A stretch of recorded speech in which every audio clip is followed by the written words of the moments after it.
अस्सलाम वालेकुम dear student. आज इंशाल्लाह हम डिस्कस करेंगे व्हाट ऑसिलेशन एमडीकेड का जो चैप्टर नंबर 7 है फर्स्ट ईयर में ऑसिलेशन। तो ऑसिलेशन का चैप्टर जो है वो शार्ट है, इंशाल्लाह इसको हम वन शॉट में कंप्लीट करेंगे, इंशाल्लाह कोशिश करेंगे। लेकिन ऑसिलेशन का चैप्टर इम्पोर्टेंट है। अगर आपको ऑसिलेशन का चैप्टर समझ आ गया तो फिर आपको चैप्टर नंबर 8 में कोई मसला नहीं होगा। और जो सेकंड ईयर में एक चैप्टर है एसी सर्किट, फिर उसमें भी आपको इतना मसला नहीं होगा। लेकिन ऑसिलेशन चैप्टर के बेसिस को समझना बहुत ज़रूरी है। तो चलिए स्टार्ट करते हैं कि ऑसिलेशन क्या है। तो ऑसिलेशन हमारे पास क्या है? ऑसिलेशन हमारे पास है, डिफिनीशन के पॉइंट ऑफ व्यू से ऑसिलेशन हमारे पास है what that is to and what fro motion, to and fro motion of a body, to and fro motion about what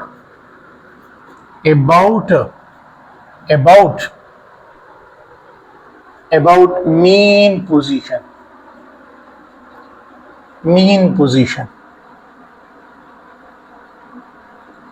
यानी मीन पोजीशन के आगे पीछे जो मोशन है, मीन पोजीशन को इंशाल्लाह अभी हम सीखेंगे।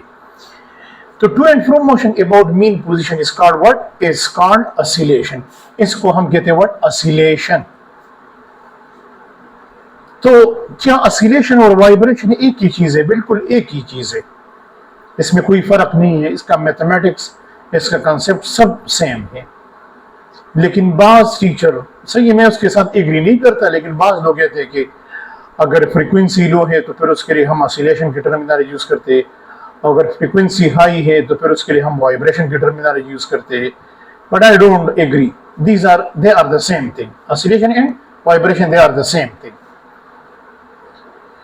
तो ऑसिलेशन क्या है? फॉर एग्जांपल एक सिंपल केस लेते हैं, सिंपल पेंडुलम। ये एक रिजिड सपोर्ट हो गया और इस रिजिड सपोर्ट के साथ मैंने एक रस्सी को अटैच किया और ये कॉटन थ्रेड से बना हुआ है, और इसके साथ मैंने एक मेटालिक बॉब को अटैच किया, मेटालिक बॉब। सही है। Now it is called what? Simple pendulum. अब ये जिस पोजीशन पे है, तो यहां पर इस सिंपल पेंडुलम पे दो फोर्सेस है। एक टेंशन है, T is not time period, tension in the string, tension in the string. और दूसरा क्या है? इस सिंपल पेंडुलम का वेट है जो डाउनवर्ड है। वेट तो हमेशा वर्टिकल डाउनवर्ड होता है। तो यहां पर ये है मीन पोजीशन। ये जो पोजीशन है ना, इसको कहते हैं मीन पोजीशन। अगर मैं इसको मीन पोजीशन से डिस्टर्ब करूं और इसको ले जाऊं अप टू पॉइंट ए, तो ये मीन पोजीशन हो गया, और ये जो पॉइंट हो गया ये हो गया extreme position, EP extreme position, MP mean position. और यहां पर ये नेक्स्ट एक्सट्रीम पोजीशन हो गया। यहां मतलब ये है कि ऑसिलेशन में एक्सट्रीम पोजीशन दो होते हैं और मीन पोजीशन एक ही होता है। तो जैसे ही मैंने इसको मीन पोजीशन से एक्सट्रीम पोजीशन तक ले गया, क्लियर, तो अब जब मैं इसको छोड़ूंगा तो ये मीन पोजीशन की तरफ आएगा। लेकिन मीन पोजीशन पे ये नहीं रुकेगा। व्हाई? Due to inertia. तो इनर्शिया की वजह से ये अपना मीन पोजीशन शूट करेगा और नेक्स्ट एक्सट्रीम पोजीशन की तरफ जाएगा। तो ये सिंपल पेंडुलम ए और बी के दरमियान अपना मोशन बरकरार करेगा। It will continue its motion about what? This mean position, this mean position, we call it what? Mean position. तो इसका मतलब ये है कि ऑसिलेशन के लिए बेसिक कंडीशंस क्या है? क्या हर सिस्टम ऑसिलेशन कर सकता है? क्या हर बॉडी ऑसिलेशन कर सकती है? नो। ऑसिलेशन के लिए बेसिक कंडीशंस क्या है? बेसिक कंडीशन, इसके लिए जो बेसिक कंडीशन है, basic conditions, for what? For oscillation. Oscillation के लिए बेसिक कंडीशंस क्या है? Point to be noted. Basic conditions क्या है फॉर ऑसिलेशन? तो ऑसिलेशन के लिए जो बेसिक कंडीशंस है वो क्या है? वो दो चीजें हैं। Point number 1, that is what? Inertia. अगर किसी सिस्टम के पास इनर्शिया है, और इनर्शिया किसकी वजह से होती है? मास की वजह से। तो अगर किसी सिस्टम के पास इनर्शिया है तो फिर वो ऑसिलेशन कर सकता है। और सेकंड कंडीशन, और इस इनर्शिया की वजह से इसके पास क्या होती है? Kinetic energy. और उस काइनेटिक एनर्जी की वजह से अपना ये मोशन बरकरार रखता है। और सेकंड, इसके पास, इस सिस्टम के पास इलास्टिसिटी होनी चाहिए। तो अगर इस सिस्टम के पास इलास्टिसिटी है तो जाहिर बात है फिर ये पोटेंशियल एनर्जी स्टोर कर सकता है। फिर इसके पास मींस की रिस्टोरिंग फोर्स हो सकता है, रिस्टोरिंग फोर्स। तो अगर ये दो कंडीशन किसी सिस्टम के अंदर हैं, किसी सिस्टम के अंदर है, इलास्टिसिटी पहला, सेकंड पॉइंट इलास्टिसिटी, और सेकंड पॉइंट क्या है? That is what? First point inertia, inertia due to mass, ये मास की वजह से होती है। और अगर इनर्शिया है तो इसके पास काइनेटिक एनर्जी होगी। और इलास्टिसिटी, सेकंड पॉइंट इलास्टिसिटी, अगर किसी सिस्टम के पास इलास्टिसिटी है, रिस्टोरिंग फोर्स है, तो फिर वो पोटेंशियल एनर्जी को स्टोर कर सकता है। अगर किसी सिस्टम के पास ये दो कंडीशन नहीं है, इट विल नेवर ऑसिलेट। अगर आप सिंपल पेंडुलम की बात करते हैं तो यहां पर gravity as a restoring force काम करता है। और जब ये सिंपल पेंडुलम मीन पोजीशन पे आते हैं तो यहां पर तो इस पे नेट फोर्स 0 हो जाता है, लेकिन ये नहीं रुकता ड्यू टू व्हाट? इनर्शिया। अगर इनर्शिया क्या है? अगर एक चीज मोशन में है तो वो अपना मोशन बरकरार रखेगा। तो जब ये ए पॉइंट से ओ पॉइंट तक आते हैं, मीन पोजीशन तक आते हैं, तो ये मोशन में है, it will continue its motion due to what? Due to inertia. तो किसी भी ऑसिलेटिंग बॉडी के लिए अगर उसके पास इनर्शिया है और इलास्टिसिटी है, it will oscillate. For example, अगर आप स्प्रिंग मास सिस्टम की बात करते हैं, spring mass system, spring mass system,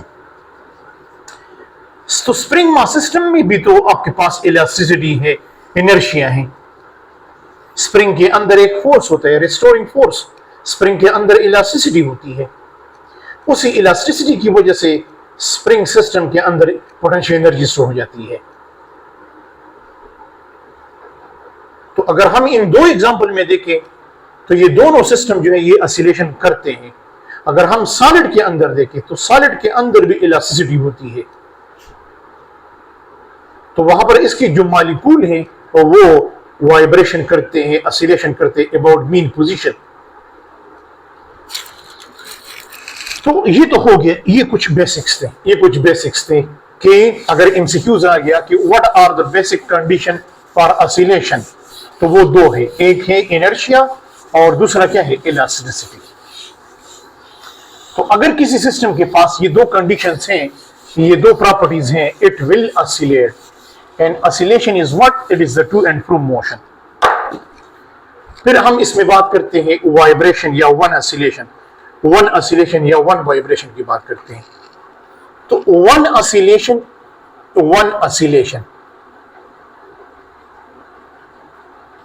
one oscillation, अगर आप ये कहें कि ये इसके पैरामीटर्स हैं, now we will discuss some parameters of what oscillation. तो हम ऑसिलेशन के कुछ पैरामीटर डिस्कस करते हैं। तो इसमें जो पहला है वो है वन ऑसिलेशन या वन वाइब्रेशन। तो ये क्या होते हैं? ये कंप्लीट राउंड ट्रिप होता है, complete round what? Round trip about what? About mean position. ये तो वन कंप्लीट यानी complete round trip, it is called one oscillation. For example, simple pendulum की बात करते हैं। सिंपल पेंडुलम ने कहां से स्टार्ट लिया था? फॉर एग्जांपल, ये मीन पोजीशन है, it is mean position and it is extreme position, it is another extreme position.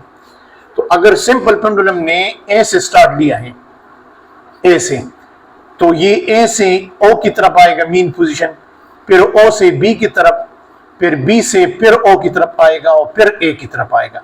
It's a complete round trip. जहां से इसने स्टार्ट लिया है, अगर ये मीन पोजीशन से स्टार्ट लेता है तो जब ये वापस मीन पोजीशन की तरफ आएगा, लेकिन दोनों तरफ, to and fro motion about mean position. About का मतलब ये है दोनों तरफ, लेफ्ट राइट। तो इसको कहते हैं व्हाट, वन ऑसिलेशन या वन वाइब्रेशन। और वन ऑसिलेशन को कंप्लीट करने के लिए ये जितना टाइम लेता है, ये पहला पॉइंट, सेकंड पॉइंट। तो टाइम जिसको हम कहते हैं time period, second parameter time period, time required to complete what, time required to complete what, complete one oscillation. इस वन ऑसिलेशन को कंप्लीट करने के लिए कितना टाइम लग गया, that is called what, time period of oscillation. इसको हम कहते हैं what, time period of what, time period of what, time required to complete one oscillation is called time period. अगर मैं एग्जांपल देता हूं, एग्जांपल, ये सिंपल पेंडुलम है, ये सिंपल पेंडुलम है। सिंपल पेंडुलम ने कितने वाइब्रेशन, कितने, फॉर एग्जांपल सिंपल पेंडुलम दे, इसके जो नंबर ऑफ वाइब्रेशन है, नंबर वाइब्रेशन को हम रिप्रेजेंट करते हैं कैपिटल एन से, और वो है 30 वाइब्रेशन इसने कंप्लीट किए। और कितने टाइम में, फॉर एग्जांपल टाइम जो है टी, गिवन टाइम, वो 10 सेकंड है। तो मैं कहता हूं इस सिंपल पेंडुलम का टाइम पीरियड मालूम करो। तो क्या ये 10 सेकंड इसका टाइम पीरियड है? No no no no. Time required to complete one oscillation या one vibration is called time period. ये तो इसने 30 वाइब्रेशन कंप्लीट किए, कितने, 10 सेकंड में। It's not the time period of simple pendulum. तो अगर आप इस सिंपल पेंडुलम का टाइम पीरियड मालूम करना चाहते हो, उसका फार्मूला ये है, लुक एट इट्स फार्मूला। तो फिर इसका फार्मूला ये होगा, look at here, that is T, time period, capital T, given time divide by what, number of vibration. T is the given time and n is the number of vibration, that is time कितना है, 10 second, और number of vibration कितना है, 30। तो ये 0 0 के साथ cancel हो जाएगा और 1/3 कितना हो जाएगा, तो तकरीबन आपके पास ये हो जाएगा 0.3 सेकंड। तो इसका मतलब ये है कि ये अपना एक वाइब्रेशन कितने टाइम में कंप्लीट करते हैं, 0.3 second.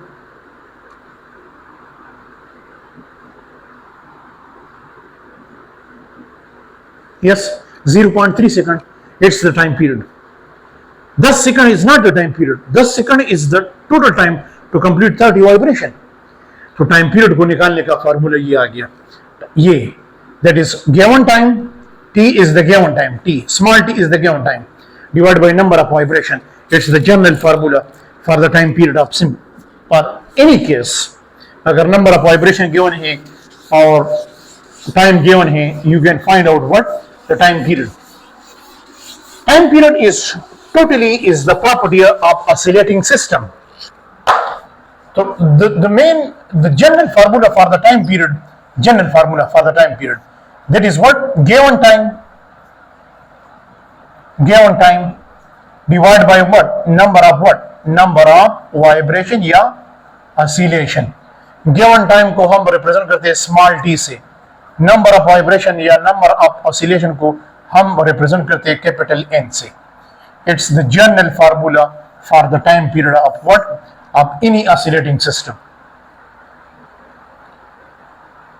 And time period is the property of vibrating source, oscillating source. अगर हम थर्ड की बात करते हैं, फ्रीक्वेंसी, तो फ्रीक्वेंसी टाइम पीरियड का यूनिट होगा, सेकंड ही होगा। तो फ्रीक्वेंसी क्या है, टाइम रिक्वायर्ड, यानी हम इस तरह लिखते हैं, number of what, number of oscillation per unit time, per unit time is called what, frequency. Number of oscillation per unit time is called what, frequency. तो हम फ्रीक्वेंसी का जनरल फार्मूला करते हैं, number of oscillation divide by what, given time. इससे जो previous example हमने पढ़ लिया, सिंपल पेंडुलम की फ्रीक्वेंसी निकालना चाहते हैं, नंबर ऑफ वाइब्रेशन कितना है, फॉर एग्जांपल अभी जो आपने पढ़ लिया, ये जो जनरल नंबर ऑफ वाइब्रेशन कितने हैं 30, टाइम कितना है 10 सेकंड, फ्रीक्वेंसी निकालो f is equal to n divide by t, 30 divide by 10 कितना आ गया, दैट इज व्हाट 3 हर्ट्ज। इसका मतलब ये है कि ये सिंपल पेंडुलम जो है, ये सिंपल पेंडुलम है, 3 हर्ट्ज का मतलब क्या है, 3 हर्ट्ज। इसका मतलब ये है कि ये 3 ऑसिलेशन कंप्लीट करता है कितने टाइम में, 1 सेकंड में। इट कंप्लीट 3 ऑसिलेशन, 30 नहीं 3 ऑसिलेशन, ये 3 ऑसिलेशन कितने टाइम में, 1 सेकंड में। This is the meaning of 3 hertz. तो अगर आपके पास नंबर ऑफ ऑसिलेशन और टाइम गिवन है, you can find out what the frequency. अगर आपके पास टाइम पीरियड गिवन है तो आप फ्रीक्वेंसी मालूम कर सकते हैं। इन दोनों के दरमियान जो रिलेशन है, किसके दरमियान, फ्रीक्वेंसी और टाइम पीरियड के दरमियान जो रिलेशन है वो ये है, they are the inverse of each other. तो इनके दरमियान जो रिलेशन है, this is a relationship between the time period is what, inversely proportional to what, frequency. Time period का जो है वो फ्रीक्वेंसी के साथ क्या है, इनवर्स है। यानी जितना अगर आप फ्रीक्वेंसी को डबल करें तो टाइम पीरियड हाफ हो जाएगा। अगर आपने फ्रीक्वेंसी को 10 टाइम्स किया, कितना 10 टाइम्स, तो टाइम पीरियड कितना हो जाएगा, टाइम पीरियड हो जाएगा 1/10, उल्टा बोलो।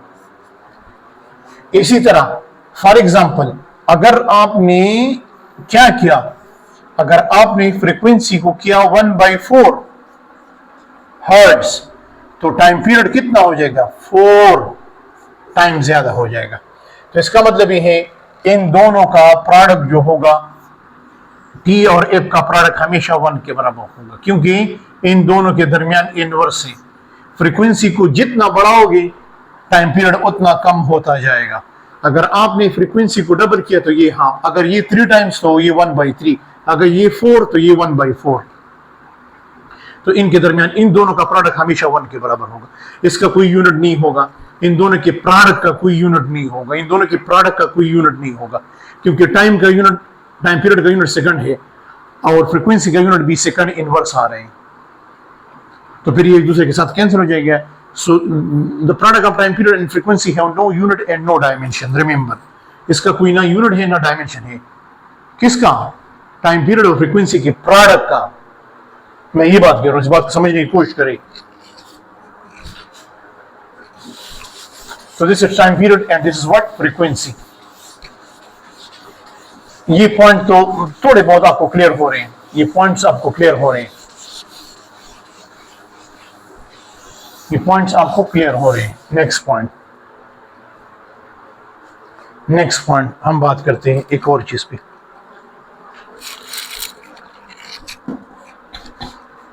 अच्छा, ये तो हो गया,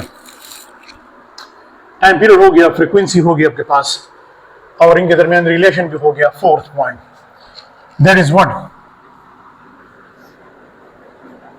fourth point that is what, वो हमारे पास है डिस्प्लेसमेंट। कि सिंपल पेंडुलम में या सिंपल हार्मोनिक मोशन में या ऑसिलेशन में डिस्प्लेसमेंट कैसे कहते हैं। तो हम कहते हैं कि डिस्प्लेसमेंट कैसे कहते हैं, दैट इज व्हाट, ये तो हमारे पास क्या होते हैं, distant from mean position, distant from what, from mean position on what, on either side, left या right, either side, mean position के लेफ्ट या राइट पे। For example this is mean position, तो मीन पोजीशन के left या right पे ये जितना डिस्टेंस कवर करता है इसको कहते हैं what, displacement. And this displacement is represented by x. तो इसको हम रिप्रेजेंट करते हैं बाय एक्स, एक्स से रिप्रेजेंट करते हैं। और ये डिस्प्लेसमेंट जीरो भी हो सकता है एट मीन पोजीशन, पॉजिटिव भी हो सकते हैं और ये नेगेटिव भी हो सकते हैं। In one oscillation, MCQs, in one oscillation, आपके पास डिस्प्लेसमेंट कितना होता है? x, वो हमेशा 0 होगा, क्योंकि वन oscillation का मतलब क्या है? जहां से इसने स्टार्ट लिया है वहां पर ये दोबारा आएगा, इसका स्टार्टिंग और एंडिंग पॉइंट सेम होगा। तो इन वन oscillation डिस्प्लेसमेंट क्या होते हैं? तो जब कोई ऑब्जेक्ट मीन पोजीशन से, वो 0 होते हैं। In one oscillation displacement is what? 0। तो जब ये ऑसिलेटिंग बॉडी मीन पोजीशन से दूर जाता है तो डिस्प्लेसमेंट इंक्रीज होता है, और जब ये मीन पोजीशन की तरफ आता है तो डिस्प्लेसमेंट क्या होता है? डिक्रीज होता है।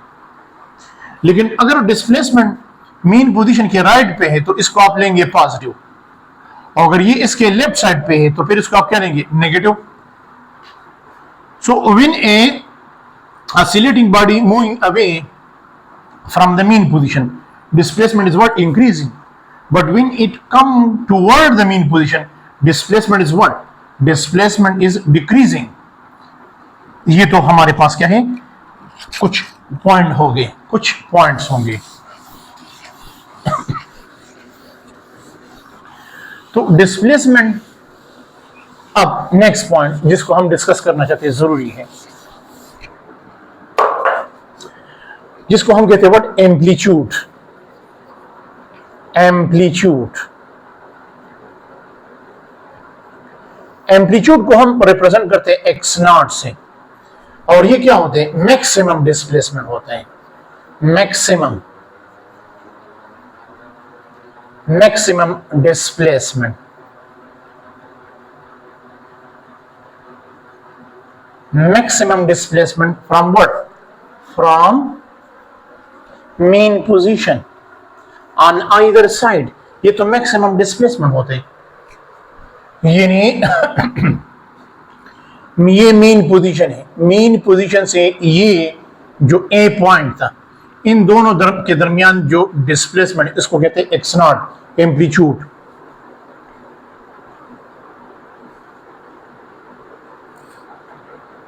तो in one oscillation total distance कितना होते हैं? इन वन ऑसिलेशन डिस्टेंस कितना होगा? इन वन ऑसिलेशन डिस्टेंस कितना होते हैं? डिस्प्लेसमेंट तो 0 होते हैं, लेकिन इन वन ऑसिलेशन डिस्टेंस जो होते हैं वो 4x0, 4 टाइम ऑफ एम्पलीट्यूड के बराबर होते हैं। तो in one oscillation distance covered by oscillating body is equal to 4 time of what? Amplitude, वो इसके बराबर होते हैं। तो अगर वन ऑसिलेशन में 4x0 है तो 2 ऑसिलेशन में कितना होगा? फिर 2 से मल्टीप्लाई करें। 3 ऑसिलेशन में कितना होगा? 3 से मल्टीप्लाई करें। मैं डिस्टेंस की बात कर रहा हूं। तो in one oscillation distance is not 0 but displacement is 0। Displacement is a vector quantity, distance is a scalar quantity. तो in one oscillation distance is not 0 but displacement is 0, point to be noted. और इस जाहिर बात है, ये तो oscillation करते हैं, इस सिस्टम के पास काइनेटिक एनर्जी है, पोटेंशियल एनर्जी भी है, इन दोनों के सम को हम क्या करते हैं? टोटल एनर्जी कहते हैं। तो नेक्स्ट पॉइंट, एनर्जी का एम्पलीट्यूड के साथ क्या है? Energy of oscillating body. E is the total energy of oscillating body, which is the sum of kinetic energy plus potential energy. इसका एम्पलीट्यूड के साथ क्या है? ये रिलेशन है, स्क्वायर में रिलेशन है। तो अगर आप फॉर एग्जांपल अगर आप एम्पलीट्यूड को डबल करें तो एनर्जी कितनी हो जाएगी? 4 टाइम, स्क्वायर में है। अगर आप एम्पलीट्यूड को 3 टाइम्स करें तो एनर्जी हो जाएगी 9 टाइम्स। इस पॉइंट को समझ नहीं करें। E is the total energy which is the sum of kinetic plus potential। और इस टोटल एनर्जी का एम्पलीट्यूड के साथ क्या है? डायरेक्ट रिलेशन है, लेकिन स्क्वायर में है। स्क्वायर का मतलब ये है कि अगर आप एम्पलीट्यूड को डबल करें तो एनर्जी 4 टाइम, फिर आप इसका स्क्वायर लेंगे। 2 का मतलब है 2 टाइम्स का मतलब है 2 का स्क्वायर ले लो। E is direct equal to what? x0 square. ये बहुत आसान पॉइंट्स हैं। तो एनर्जी का एम्पलीट्यूड के साथ ये रिलेशन है। खैर, टाइम पीरियड हो गया, डिस्प्लेसमेंट हो गया, ये सब कुछ ये पॉइंट्स हो गए।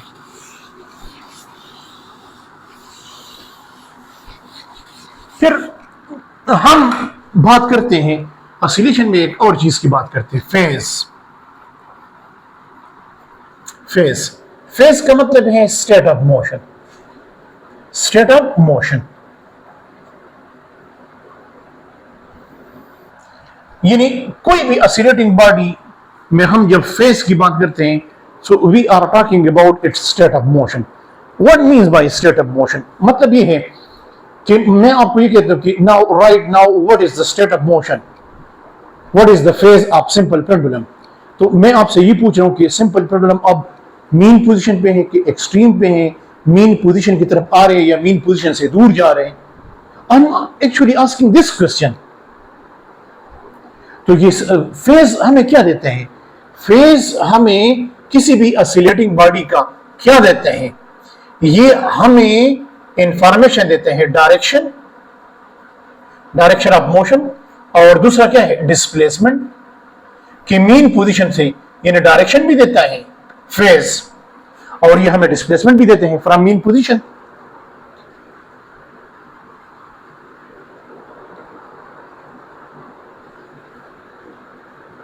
तो फेज मींस एंगल, फेज अगर फेज जब हम theta is equal to what omega T, it is the initial phase.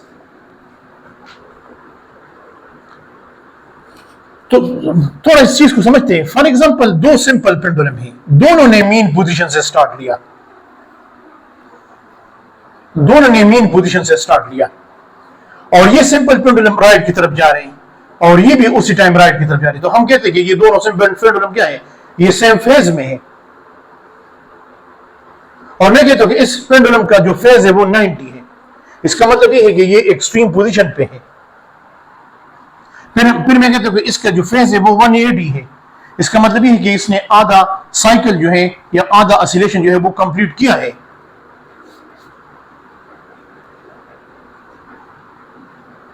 अब अगर एक सिंपल पेंडुलम, फॉर एग्जांपल एक सिंपल पेंडुलम है, वो तो आपके पास मीन पोजीशन से स्टार्ट लेता है, लेकिन दूसरा सिंपल पेंडुलम जो है वो आपके पास स्टार्ट लेते हैं कहां से, वो आपके पास स्टार्ट लेता है एक्सट्रीम पोजीशन से। तो क्या ये दो सिंपल पेंडुलम सेम फेज में है? नो। इसका मतलब ये है कि ये सिंपल पेंडुलम अभी स्टार्ट ले रहे, starting from the mean position and it's start it's motion from extreme.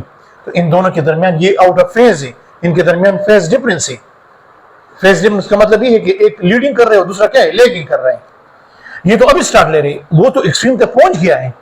इसका मतलब ये सिंपल पेंडुलम लीडिंग कर रहे हैं और ये क्या कर रहे, लैगिंग कर रहे हैं। तो जब हम सिंपल पेंडुलम ऑसिलेशन में बात करते हैं, ऑसिलेशन में तीन चीजें डिस्कस करेंगे, एक्स डिस्प्लेसमेंट, वी वेलोसिटी, और ये एंड व्हाट एंड एक्सेलरेशन। हम इनकी फेज की बात करेंगे। X we use for displacement, V use for velocity, A use for acceleration. तो जब हम ऑसिलेशन की बात करेंगे तो डिस्प्लेसमेंट और वेलोसिटी, इनके दरमियान हमेशा जो फेज होगा, फेज पाई, ये हमेशा पाई/2 होगा। ये दोनों हमेशा एक इसमें लीडिंग करेगा और दूसरा लैगिंग करेगा। तो इनके दरमियान फेज डिफरेंस कितना होगा, पाई/2। इसी तरह अगर हम वेलोसिटी और एक्सेलरेशन की बात करते हैं तो इनके दरमियान भी हमेशा जो फेज होगा पाई/2 होगा। इसी तरह अगर हम डिस्प्लेसमेंट और एक्सेलरेशन की बात करते हैं तो इनके दरमियान भी हमेशा जो फेज डिफरेंस होगा वो पाई होगा। ये दोनों हमेशा अपोजिट डायरेक्शन में। ये तीन किस्म के क्वेश्चन पूछते हैं कि डिस्प्लेसमेंट और वेलोसिटी के दरमियान फेज डिफरेंस कितना होता है, पाई/2 या 90। वेलोसिटी और एक्सेलरेशन के दरमियान कितना होता है, पाई/2, और डिस्प्लेसमेंट एक्सेलरेशन के दरमियान कितना होता है, पाई। ये हमेशा क्या होते हैं, आउट ऑफ फेज होते हैं। मैं डिस्प्लेसमेंट एक्सेलरेशन की बात कर रहा हूं। इसमें कौन लीडिंग करेगा कौन लैगिंग, वो तो आगे कंसर्न एग्जांपल में हम देखेंगे इंशाल्लाह। बट फेज का मतलब भी है, इन फेज ये हम डिस्कस करेंगे वेव चैप्टर में भी। फेज का मतलब है एंगल, कि सिंपल पेंडुलम कहां से स्टार्ट लेते हैं, इसका इनिशियल फेज क्या है। आसान है ये पॉइंट, बहुत से एमसीक्यूज इसमें क्लियर हो गए आपके मेरे ख्याल में।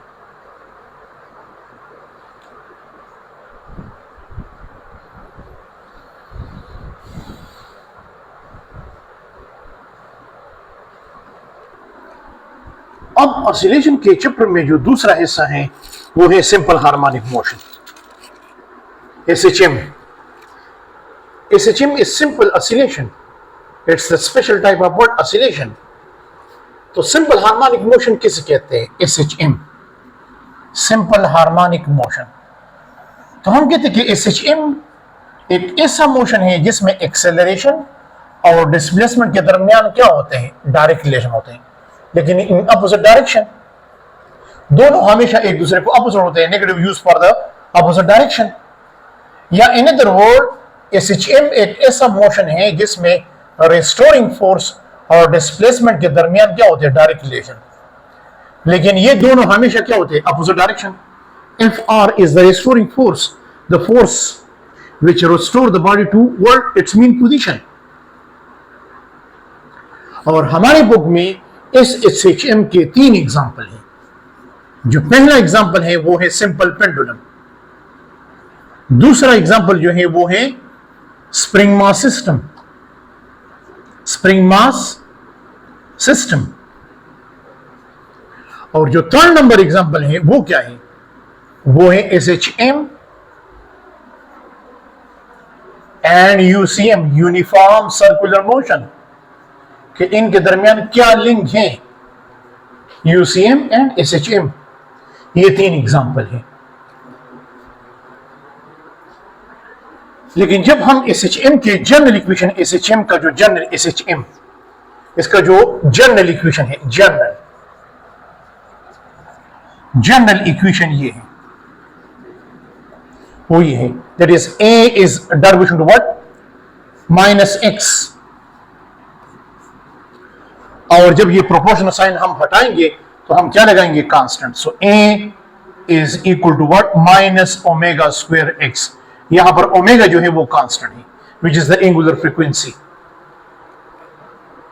जो हमने चैप्टर नंबर 5 में पढ़ा था कि ये ओमेगा किसके बराबर है? ये ओमेगा बराबर है 2π divide by t in term of time period. तो फिर हम इसको इस तरह भी, ये जनरल इक्वेशन है, A is equal to -4π² divide by t² x. इससे टाइम पीरियड निकालते हैं, यानी टाइम पीरियड को इधर लाते हैं, तो फिर आपके पास in term of time period ये हो जाएगा t is equal to t² is equal to -4π² divide by ax. इससे ये स्क्वायर हटाते हैं टाइम पीरियड से, तो फिर ये इक्वेशन इस तरह बन जाएगा, t is equal to what? That is 2π x by what? a. This is the general equation for the time period, and what? For the time period, general equation for the time period, x 2π under root x divided by a. तो x और a के दरमियान तो direct relation है. इसका मतलब ये है कि the time period of SHM is independent of what? Displacement and what? Acceleration. This is the most authentic definition of what? SHM. कि SHM सिंपल हार्मोनिक मोशन एक ऐसा मोशन है जिसका टाइम पीरियड ना डिस्प्लेसमेंट पे डिपेंड करता है और ना किस चीज पे. वजह क्या है? क्योंकि टाइम पीरियड का यहां पर रिलेशन क्या आ गया? Time period is equal to 2π x by a. तो अगर आप एक्सेलरेशन को डबल करें तो डिस्प्लेसमेंट भी डबल हो जाएगा. इन दोनों का रेशो हमेशा कांस्टेंट रहेगा. तो इसका मतलब ये है कि time period T, capital T क्या है? Independent of what? independent of what? Independent of x. X is displacement and what? Acceleration. ना ये आपके पास independent of what? ना ये displacement पे डिपेंड करते हैं और ना acceleration. So the type of oscillatory motion in which the time period is independent of what? Displacement and acceleration is called SHM या simple harmonic motion. Independent of what? Displacement and acceleration. तो ये इसका time period का general equation है. फिर इसमें एक specific case discuss करते हैं. चलें वो स्प्रिंग मास सिस्टम डिस्कस करते हैं. Spring mass system. और ये जो मैं स्प्रिंग मास सिस्टम जो डिस्कस कर रहा हूं ये एक हॉरिजॉन्टल स्प्रिंग है और ये स्प्रिंग जो है एक रिजिड सपोर्ट के साथ अटैच है और ये जो सरफेस है ये फ्रिक्शनलेस है, यानी यहां पर कोई फ्रिक्शन नहीं है। मींस कि यहां पर इस सरफेस में जो फ्रिक्शन है वो जीरो है। Small F is not the frequency, it is what the friction. Friction यहां पर जीरो है। तो जैसे इस स्प्रिंग मास सिस्टम को मैं यहां से डिस्टर्ब करता हूं और मैं इसको स्ट्रेच करता हूं और यहां पर लाता हूं, तो जब ये इस पॉइंट पे आएगा तो ये नहीं रुकेगा। अब यहां से लेकर यहां तक इसने जो डिस्प्लेसमेंट कवर किया इसको कहते हैं एम्पलीट्यूड। लेकिन इस स्प्रिंग के अंदर एक फोर्स है जिसको कहते हैं रेस्टोरिंग फोर्स, जिसका डायरेक्शन हमेशा मीन पोजीशन की तरफ होता है। तो ये स्प्रिंग का क्या करते हैं, इसका जो रेस्टोरिंग फोर्स है इसका डिस्प्लेसमेंट के साथ क्या है, डायरेक्ट रिलेशन है। और फिर जब आप ये प्रोपोर्शनल साइन हटाते हैं तो फिर आप कांस्टेंट लगाते हैं और वो कांस्टेंट जो है वो स्प्रिंग कांस्टेंट है। के is a spring constant. Newton second law, ये एफ आर रेस्टोरिंग फोर्स बराबर होगा किसके, एम ए के। तो माइनस के एक्स, तो यहां पर आपके पास A is equal to minus K by M. This is the equation for simple harmonic motion in case of spring mass system. जो ओमेगा स्क्वायर था वो के बाई एम से रिप्लेस हो गया।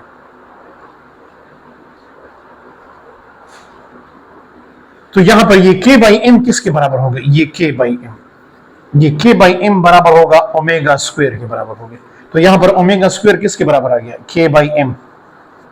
के is spring constant, M is the mass of the block. और ये अब आगे जाए, आगे देखिए, आगे देखते जाएं कि क्या होता है इसके साथ।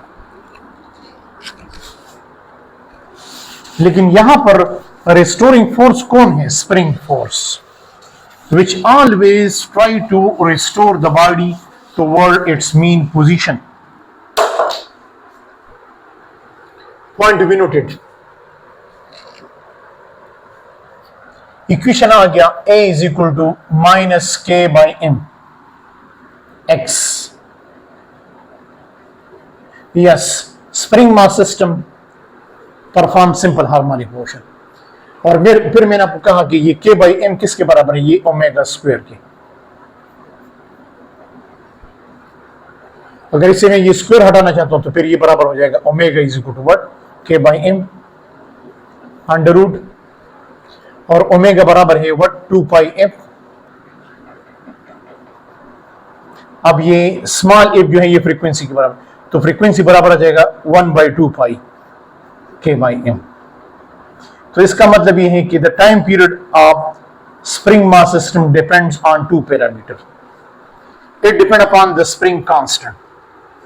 स्प्रिंग कांस्टेंट के साथ क्या है, डायरेक्ट रिलेशन है। And second, it depend upon what, the mass, और मास के साथ क्या है, इनवर्स है। अगर हम टाइम पीरियड निकालना चाहते तो टाइम पीरियड और फ्रीक्वेंसी के दरमियान इनवर्स है, फिर ये इक्वेशन बन जाएगा 2 पाई m by k. This is a relation for the time period. तो देखिए स्प्रिंग मास सिस्टम में इसकी जो फ्रीक्वेंसी है वो स्प्रिंग कांस्टेंट और मास पे, टाइम पीरियड मास पे और स्प्रिंग कांस्टेंट पे डिपेंड करती है। क्या ये एक्सेलरेशन और डिस्प्लेसमेंट पे डिपेंड करती है? नो, एक्सेलरेशन और डिस्प्लेसमेंट पे डिपेंड नहीं करती, सिर्फ ये डिपेंड करती है स्प्रिंग कांस्टेंट पे। आपने ये याद रखना है। तो टाइम पीरियड का ब्लॉक ऑफ द मास के साथ क्या है, डायरेक्ट रिलेशन है, लेकिन अंडर रूट में, और टाइम पीरियड का स्प्रिंग कांस्टेंट के साथ क्या है, इनवर्स है। ये दो बातें आपने याद रखी है। लेकिन फ्रीक्वेंसी का मास के साथ इनवर्स है अंडर रूट में, और स्प्रिंग कांस्टेंट के साथ क्या है, डायरेक्ट रिलेशन है। ये इसकी फ्रीक्वेंसी और टाइम पीरियड की बात हो गई।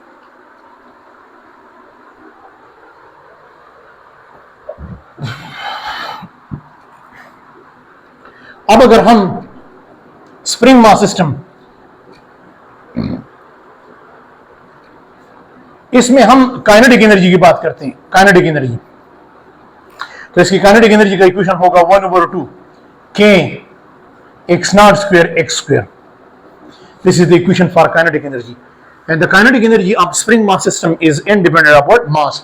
ये स्प्रिंग कांस्टेंट पे डिपेंड करती है। मास पे डिपेंड नहीं करती, सिर्फ स्प्रिंग कांस्टेंट पे डिपेंड करती है। और सेकंड जो पोटेंशियल एनर्जी है वो डिपेंड करती है 1/2 kx², इस पे डिपेंड करती है।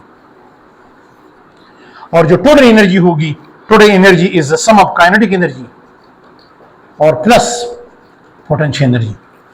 ये वैल्यूज पुट करेंगे, so the total energy of spring mass system is equal to 1/2 x²। ये तो कांस्टेंट होगी।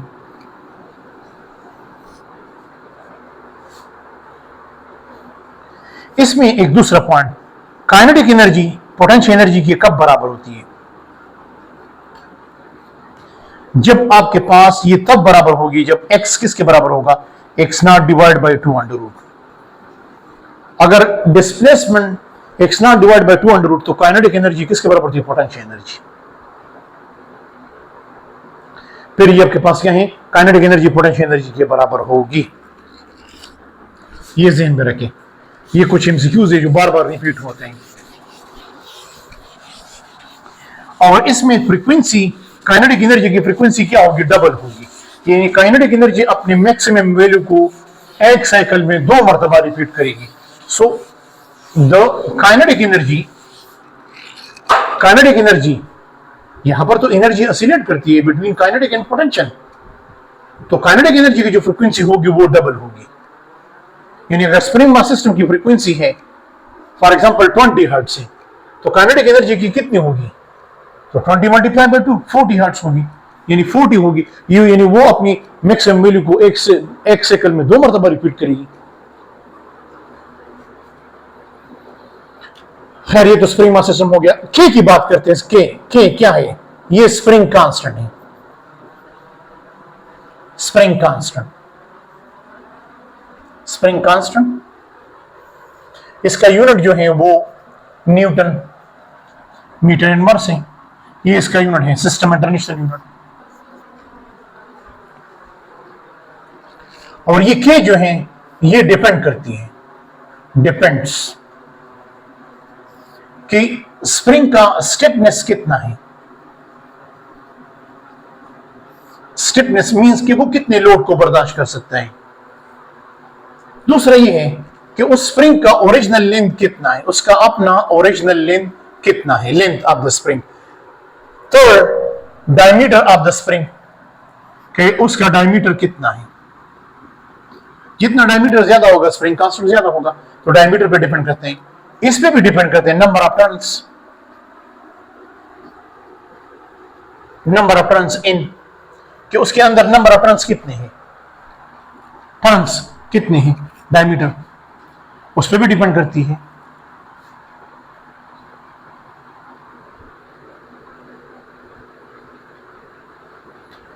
फिफ्थ नंबर पॉइंट ये है कि अच्छा अगर तो ये स्टिफनेस पे, लेंथ पे, डायमीटर पे, नंबर ऑफ टर्न्स, इन चीजों पे डिपेंड करते हैं स्प्रिंग कांस्टेंट। अब कुछ स्प्रिंग को आप जब सीरीज में कनेक्ट करते हैं, सीरीज तो लेंथ ज्यादा हो जाते हैं, तो स्प्रिंग कांस्टेंट का लेंथ के साथ क्या है, स्प्रिंग कांस्टेंट का लेंथ के साथ क्या है, length of the spring, L is the original length, उसके साथ इनवर्स है। तो अगर एक स्प्रिंग को आप काटते हैं, स्प्रिंग को आपने कट किया, कट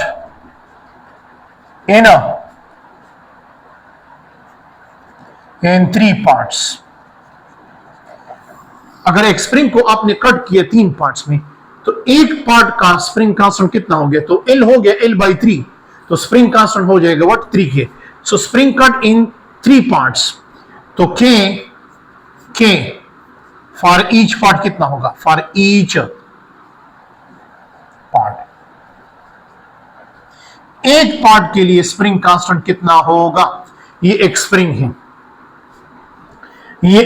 है, और इस स्प्रिंग का ओरिजिनल लेंथ कितना है, L है, और इसको आपने 3 हिस्सों में कट किया, 3 हिस्सों में आपने इसको कट किया, तो एक पार्ट का स्प्रिंग कांस्टेंट कितना होगा। तो हमने कहा कि स्प्रिंग कांस्टेंट और लेंथ के दरमियान क्या है, इनवर्स। अगर ये L/3 हो गया, ये 3K होगा, तो एक पार्ट का जो स्प्रिंग कांस्टेंट हो जाएगा वो 3K।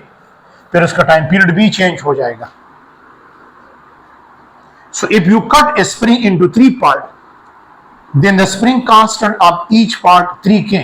If you cut a spring into 9 parts, then the spring constant of each part is 9K. 9K. तो ये कटिंग से स्प्रिंग को हमने 2 पार्ट्स में डिवाइड किया, 3 पार्ट्स में, 4 पार्ट्स में. तो स्प्रिंग कांस्टेंट और लेंथ ऑफ द स्प्रिंग के दरमियान इनवर्स है. जितने पार्ट्स में, अगर आपने उसको 9 पार्ट्स में कट किया है तो स्प्रिंग कांस्टेंट हो जाएगा 9K. 16 पार्ट्स में कट किया है तो 16K. उल्टा बोलो उसका. This is something about what the spring constant. फिर इसमें हम बात करते हैं simple pendulum. Simple pendulum. Simple pendulum, अगर आप एक ऐसी रस्सी ले ले जो कॉटन थ्रेड से बनी हुई हो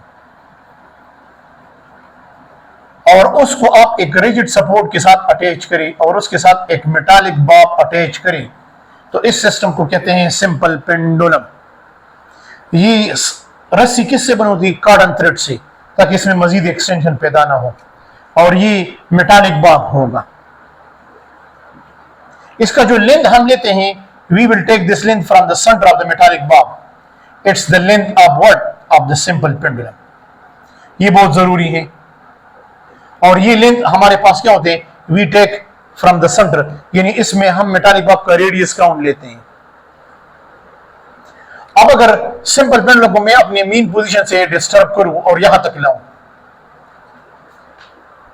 तो फिर यहां पर इसमें 2 फोर्सेस होते हैं. एक इसका वेट होता है जो हमेशा वर्टिकली डाउनवर्ड होता है, और दूसरा इसमें टेंशन होता है.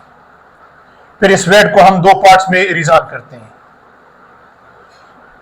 ये वाला पार्ट थीटा के सामने, ये W साइन थीटा होता है, और ये वाला पार्ट जो टेंशन को बैलेंस करता है, ये कहलाता है W cos theta. This is the restoring force. तो स्प्रिंग मास यानी सिंपल पेंडुलम में जो रिस्टोरिंग फोर्स है वो किसके बराबर थी? -W sin theta. और ये थीटा क्या होना चाहिए? ये थीटा, ये थीटा, ये थीटा, ये थीटा जो है, दिस थीटा, ये थीटा क्या होना चाहिए? This theta is what? Very very small. It should be very very small. तो फिर हम सिंपल लेते हैं, that is restoring force is equal to MA, और ये बराबर है mg, और यहां पर सिंपल लेते हैं थीटा. तो ये m के साथ कैंसिल हो जाएगा, और A is equal to -g theta. Here W sin theta is the restoring force, और ये थीटा बराबर होता है किसका? ये थीटा. थीटा बराबर होते हैं what? Theta. x/l. x is the displacement. तो फिर आपके पास आ जाएगा A is equal to -g/l theta x. या A is what? Direct motion to what? -x. Yes.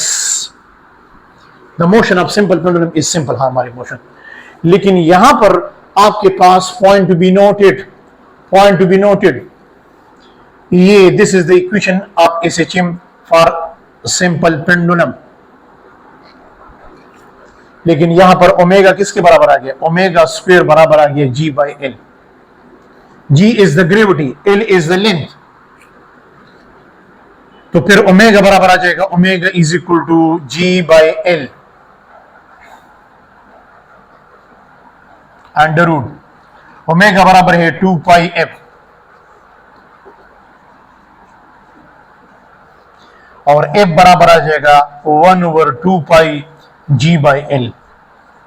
So the time period और फ्रीक्वेंसी, अगर हम टाइम पीरियड के लिए निकालना चाहते हैं तो टाइम पीरियड के लिए ये होगा T is equal to 2π L/G under root. L/G under root. L/, तो ये टाइम पीरियड और फ्रीक्वेंसी के रिलेशन आ गया for the simple pendulum. Simple pendulum के टाइम पीरियड और फ्रीक्वेंसी पे बात करते हैं.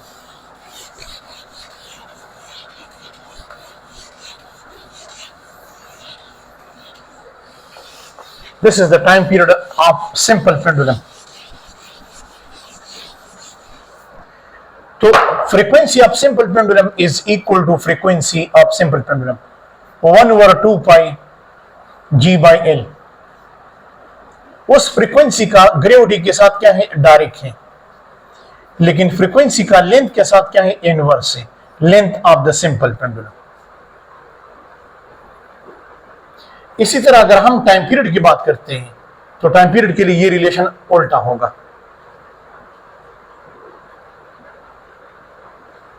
अब अगर एक सिंपल पेंडुलम है, एक मून पे है, दूसरा अर्थ पे है, तो मून पे तो ग्रेविटी कम है, तो जब ग्रेविटी कम है तो वहां पर फ्रीक्वेंसी क्या होगी, कम होगी. और जो सिंपल पेंडुलम, या एक दूसरा एग्जांपल भी है, फॉर एग्जांपल एक सिंपल पेंडुलम कराची में, दूसरा मरी में है, तो कराची जो है वो सी लेवल के करीब है, सी लेवल पे ग्रेविटी की वैल्यू ज्यादा होती है, तो वहां पर फ्रीक्वेंसी ज्यादा होगी. अगर एक सिंपल पेंडुलम कराची में रखा हुआ है और दूसरा मरी में है, जो सी लेवल से दूर है, वहां पर ग्रेविटी थोड़ा कम है, तो पर वहां पर फ्रीक्वेंसी कम होगी. It will oscillate slowly. Point को समझने की कोशिश करें. So this is a relation of frequency with the gravity and length of the simple pendulum. अगर हम टाइम पीरियड की बात करते हैं तो time period have direct relation with length and time period have inverse relation with the gravity. ये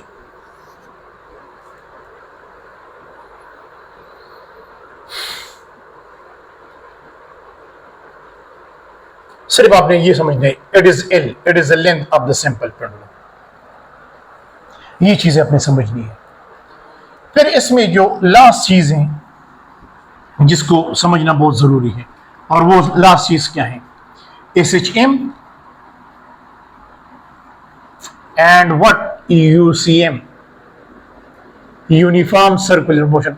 क्या ये दोनों एक चीज है? No no no no no, इन दोनों को हम लिंक करते हैं. फॉर एग्जाम्पल एक ऑब्जेक्ट है, यूनिफॉर्म सर्कुलर मोशन का मतलब ये है कि ये सर्कल में मोशन कर रहे हैं विद कांस्टेंट वेलोसिटी, और ये सर्कल का डायमीटर हो गया. अब इसका फॉर एग्जाम्पल ये ऑब्जेक्ट है, इसने मोशन स्टार्ट किया एंटी क्लॉकवाइज, ये यहां पर पहुंच गया, it is a P point, तो इसका प्रोजेक्शन यहां पर आ गया Q. अब ये यहां पर पहुंच गया तो इसका प्रोजेक्शन ये है Q. अब ये यहां पर पहुंच गया तो इसका प्रोजेक्शन ये है. इसी तरह ये इस पॉइंट पे आ गया, इस पॉइंट पे आ गया, इस पॉइंट पे, तो क्यों क्या है, ये प्रोजेक्शन है, शैडो है. तो P का मोशन क्या है, P तो एक्चुअल पार्टिकल है, इसका मोशन है UCM, यूनिफॉर्म सर्कुलर मोशन. लेकिन क्यों क्या है, क्यों, वो तो प्रोजेक्शन है. इस प्रोजेक्शन का जो मोशन है वो क्या है, वो है SHM. It perform its motion about the centre of the circle. It's a to and fro motion. Projection की बात करता हूं. So the projection of a particle along the diameter in UCM in uniform circular motion perform simple harmonic motion. फिर यहां पर हम देखते हैं कि एक्सेलरेशन और डिस्प्लेसमेंट के दरमियान क्या है, ये रिलेशन है. फिर यहां से इसका जनरल इक्वेशन आ जाता है, A is equal to minus omega square x. This is the general equation of what, SHM. ये इसके एक्सेलरेशन का. फिर जब हम यहां पर इसकी डिस्प्लेसमेंट की बात करते हैं, डिस्प्लेसमेंट सही है, तो फिर इसका डिस्प्लेसमेंट का इक्वेशन होगा x is equal to x naught cos omega t या थीटा. लेकिन ये वाली इक्वेशन तब यूज करेंगे जब स्टार्ट कहां से हो, स्टार्ट फ्रॉम व्हाट,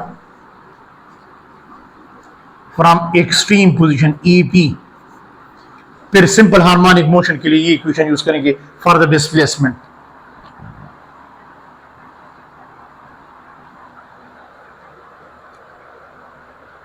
लेकिन ये वाली इक्वेशन भी यूज करेंगे, y is equal to y naught sine omega t. ये वाला तब यूज करेंगे जब स्टार्ट कहां से हो, start from what, mean position. अगर हम प्रोजेक्शन को अलोंग वाई एक्सिस लेते हैं तो फिर डिस्प्लेसमेंट के लिए इक्वेशन ये है। अगर हम प्रोजेक्शन को लेते हैं along X axis, this is X axis, this is Y axis, तो अगर हम प्रोजेक्शन को अलोंग वाई एक्सिस लेते हैं फिर ये वाली इक्वेशन यूज करें। और इसका मतलब ये है कि सिंपल पेंडुलम ने मीन पोजीशन से स्टार्ट लिया है। इसका मतलब ये है कि इसने जो स्टार्ट लिया है वो एक्सट्रीम पोजीशन थे। These are the equation for the displacement of simple harmonic motion या ऑसिलेटरी मोशन।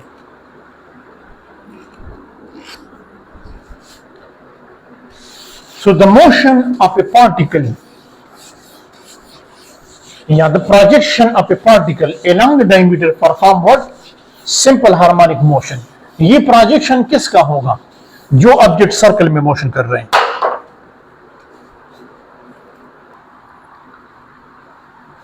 फिर आपके पास अगर हम डिस्प्लेसमेंट के लिए इक्वेशन आ गया x is equal to what, x naught cos omega T,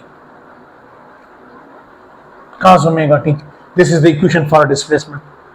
तो फिर वेलोसिटी के लिए इक्वेशन क्या होगा, velocity is equal to v naught sin omega T minus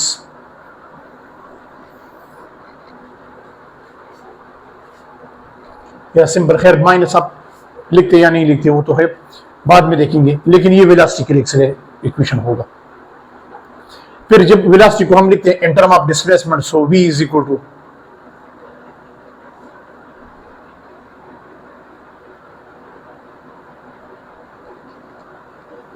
omega is equal to what, x naught square x square. This is the equation for the velocity in term of what, displacement and amplitude.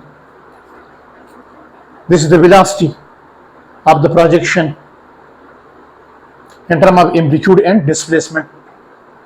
फिर ये equation हम use करेंगे। x naught is the amplitude, x is what, the displacement.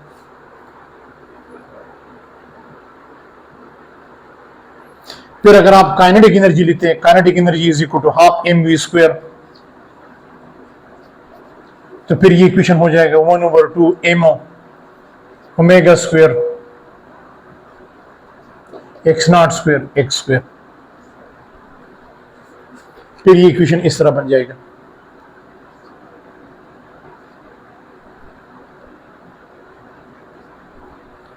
ये kinetic energy. अगर आप potential energy लिखते हैं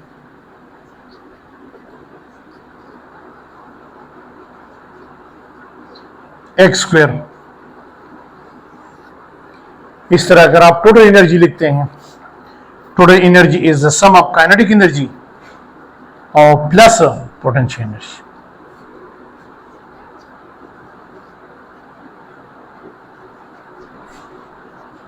x not square, that is the total energy.